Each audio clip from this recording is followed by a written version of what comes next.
All right, so on this lovely afternoon, I'm taking a little journey to the airport. Airports are wonderful places because they're a place for people who are traveling. That's their starting point, right? And I love airports for that reason, is everyone's there for almost the same purpose. They're going someplace else. And it's such an interesting cross-section of life, although flying is a privilege, but it's a cross-section to see all different types of people who are traveling. And so this one place is the spot for that. And I find that very symbolic and interesting in terms of the journeys that people are taking and all the different journeys that we're on. So the poem really takes place in gate A-4 in an airport.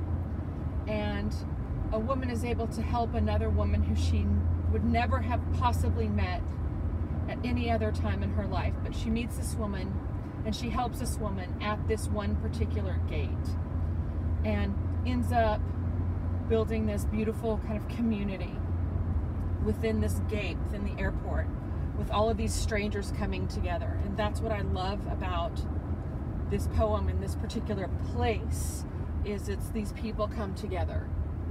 So we're arriving at Austin Bergstrom International Airport, and I remember the last time I was here. Actually, I don't kind of remember when I was here last because of COVID and all that crazy stuff and all of the vacations that we were supposed to go on. But because this poem's set here, I wanted to come back here. And so we're just driving around and look at this place. This is such an important place. It's all the journeys and all the adventures that Chloe and I have been on together, and hopefully we'll continue to be on.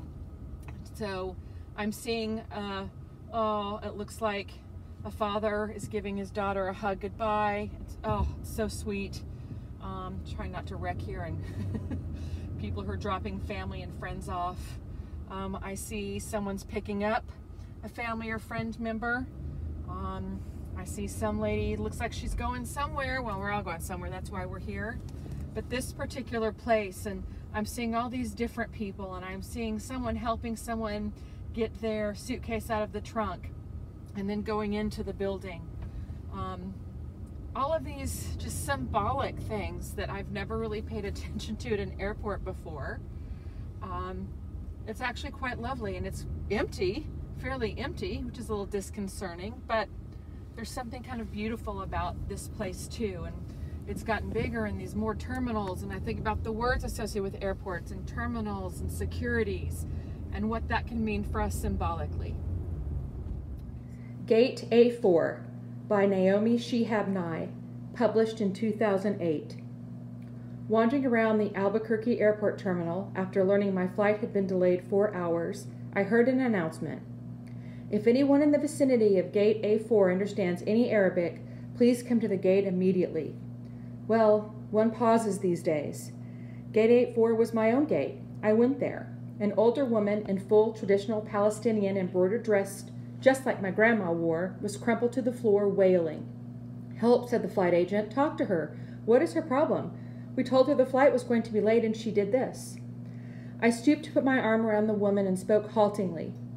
"Shadua, Shubidak Habiti, Stanshwe Min Fadlik, Shubit Sewi."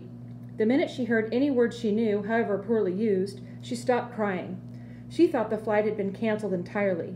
She needed to be in El Paso for major medical treatment the next day. I said, "No, we're fine. You'll get there, just later. Who is picking you up? Let's call him." We called her son. I spoke with him in English.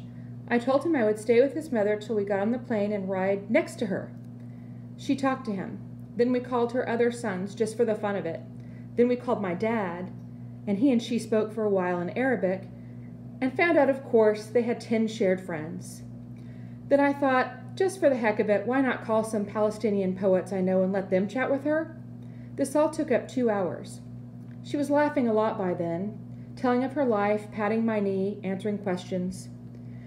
She had pulled a sack of homemade mamul cookies, little powdered sugar crumbly mounds stuffed with dates and nuts, from her bag, and was offering them to all the women at the gate. To my amazement, not a single woman declined one. It was like a sacrament. The traveler from Argentina, the mom from California, the lovely woman from Laredo, we were all covered with the same powdered sugar and smiling. There is no better cookie. And then the airline broke out free apple juice from huge coolers, and 2 little girls from our flight ran around serving it, and they were covered with powdered sugar too.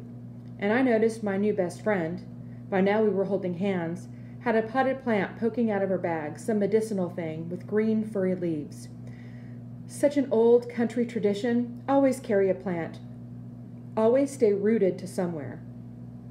And I looked around, that gate of late and weary ones, and I thought, this is the world I want to live in, the shared world.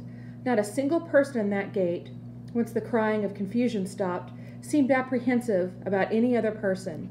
They took the cookies. I wanted to hug all of those other women too. This can still happen anywhere. Not everything is lost.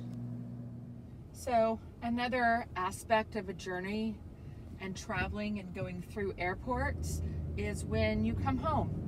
And as much as I love to travel and love going to the places that I've been, I also really enjoy coming home and knowing that I'm on my way to my favorite place, which is my home with Chloe. And so seeing people getting picked up and on their way home, again, there's something very poignant about that, and it makes me think about all the adventures other people have been on and all the other people that you meet and all the other experiences that you have because of the other people, and how these journeys and how experiencing different things broadens our lives and our horizons. And to me, that's because of all the people. You can walk around a place, but to talk to its residents is really how you learn about the place. So we're like on the airport exit. We are now on our way back home after this little journey. The discovery of places, both ones that we know, we're familiar with, and ones that we aren't. What do you say we take the long way home, Chloe?